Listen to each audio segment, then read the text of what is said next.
sitwasyon dyan sa QC Jail. Andon si RH5 Val Gonzales. Kamil Val!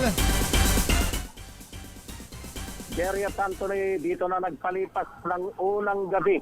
Itong si ex-congressman Mike Defensor at negosyanteng si Joseph Espiritu dito sa nasa ating likuran. Itong bagong-bagong Quezon City Jail dito sa Barangay Payatas, Quezon City. Gaya ng iba pang mga PDL o Persons Deprived of Liberty ay nasa general population area. Itong si ex-congressman Defensor at itong si Espiritu. Dakong alas 4 ng hapon kahapon nang simulan ang proseso para sa admission dito sa City Jail ng dalawang co-accused ni Senador Rodante Marcoleta sa kasong plunder.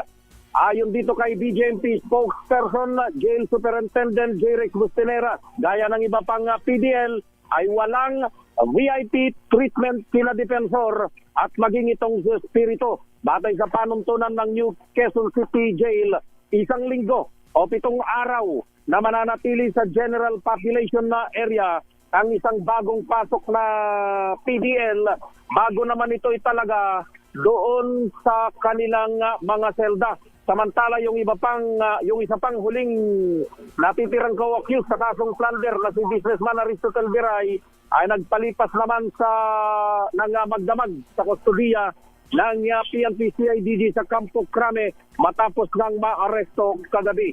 Nasa Campo Crame naman si Senador Rodante Marcoleta matapos na bigyan ng medical check-up sa PNP General Hospital. Normal na yung sitwasyon dito sa lugar na ito.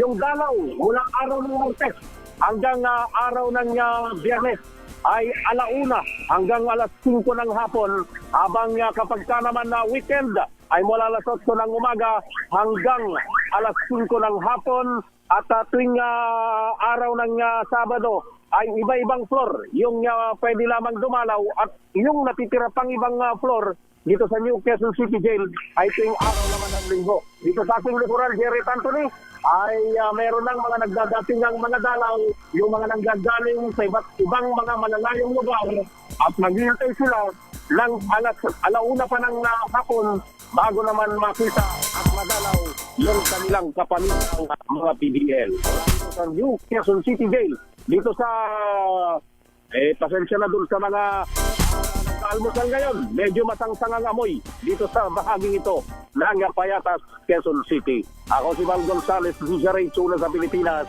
una sa Pilipinas. Masama